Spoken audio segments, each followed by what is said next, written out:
welcome back mga kalapatids dito sa Jeffoy Love TV. For today's video natin mga kalapatids, yung abangan natin ng ating first lap derby pare. Nandito na yung dalawang warriors natin mga kalapatids. So nandito na si Palawi at heto yung ate naman ni Big Boy.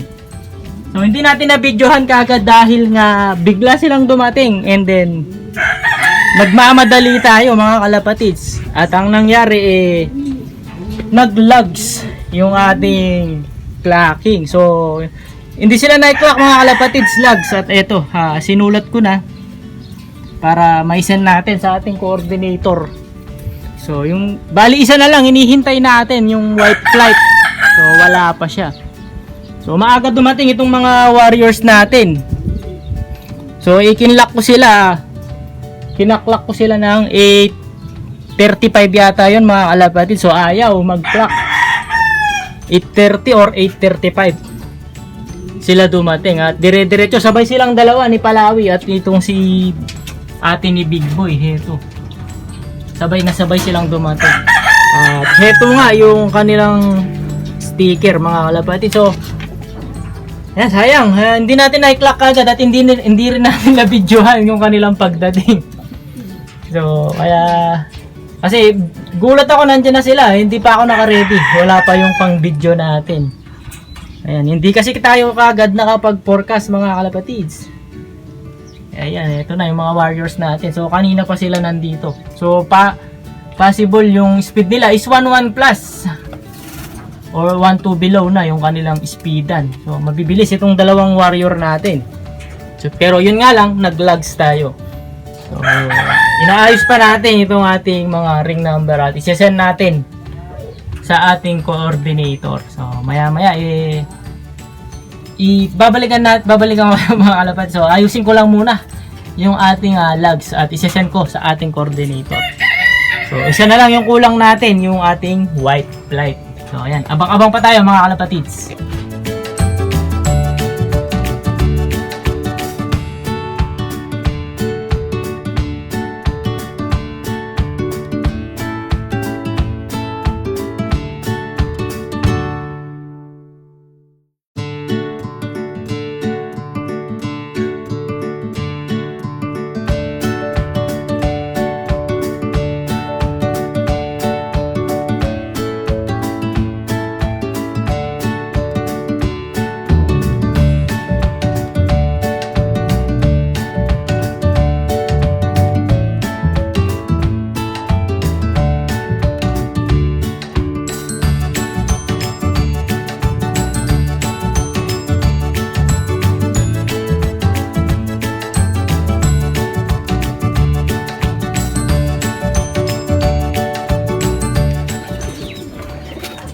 So ayan mga kalapatids, pinakain ko na itong ating mga warriors. Ayan, tapos na sila kumain. So konti lang binigay natin ngayong umaga.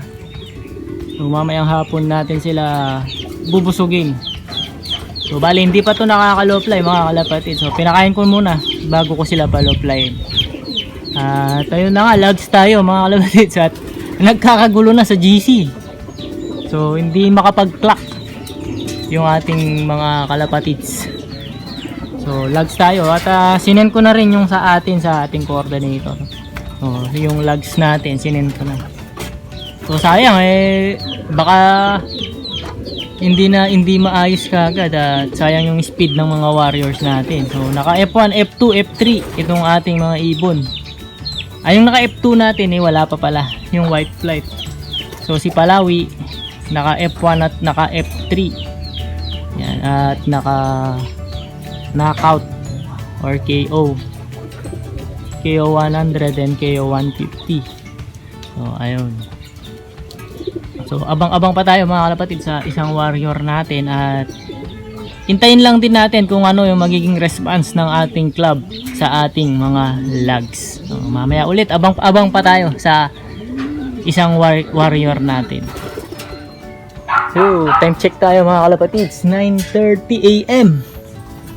So, wala pa rin yung isang warrior natin. So, cut off natin is 9:57. So, meron na lang tayo 27 minutes so bago ma-cut off. So, sana dumating siya. bago dumating yung cut off. So sayang naman kung maka-cut off kagad siya sa first lap pa lang. So bali pinalo-fly ko na nga pala itong ating mga warriors. Ayan mga kalapatids. Nasa 10 minutes na silang umiikot-ikot. Ayan, sana dumating na yung isang warrior natin. So maganda naman yung panahon, tailwind. So maaaring napaligaw lang yung ibon natin, napasama sa iba. At hanggang ngayon wala pa.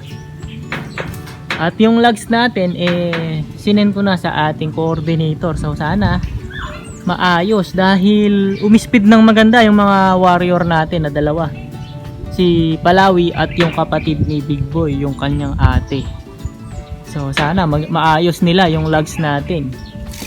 So dahil speed sum yung ating labanan, points over speed. So maganda yung speedan nila sa first lap. So maaari pumesto ng maganda yung ating mga ibon. So ayan no, low fly pa itong ating mga warriors.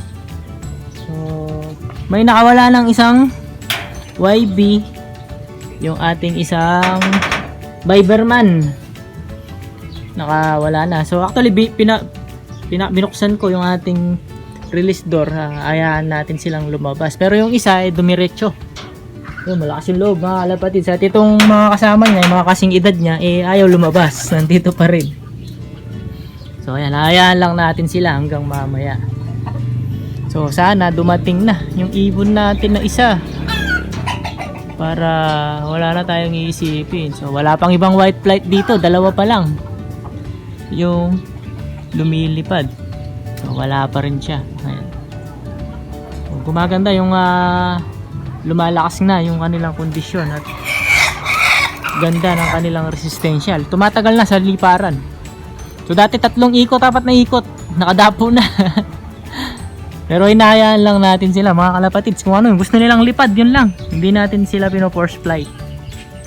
Ito ang ating mga warriors. So, ayan. So, nasa 15 minutes na silang lumilipad. Hayaan lang natin. At abang-abang pa tayo sa pagdating ng isang warrior natin. So sana hindi siya makat off. So mamaya ulit mga kalapatids. Yo, welcome back mga kalapatids. So, ayan. Late itong ating warrior na isa. First lap pa lang mga kalapatids, ito nakat off na itong ating white flight. Ginagawa mo boy. So ayan, first lap pa lang nag-cut off na siya. Sobrang late yung uwi niya. So umispeed na lang siya ng 500 plus mga kalapatids. Walang yaka boy. So ayan, bawi-bawi siya sa next lap sana. Sa second lap bumawi itong ating warrior. So, ayan mga kalapatids, all in all, 3 out of 3 tayo, San Fernando, La Union.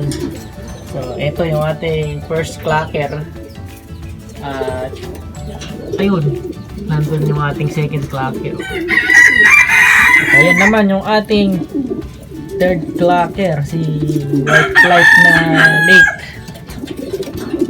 So, ganun pa man ayos pa rin at nakauwi itong ating tatlong warriors. So bawi siya sa next lap, second lap. So all in all goods naman yung naging performance at nakauwi lahat itong ating mga warriors. So ayan mga kalapatid, so yun lang muna yung update natin dito sa ating lock. Please like, share, and subscribe. Kaya po yung Lock TV mga kalapatids. And mag-comments na rin kayo. Good luck sa lahat ng may karera and congratulations na sa lahat ng nakapag pauwi na. Ingat lagi. Bye-bye.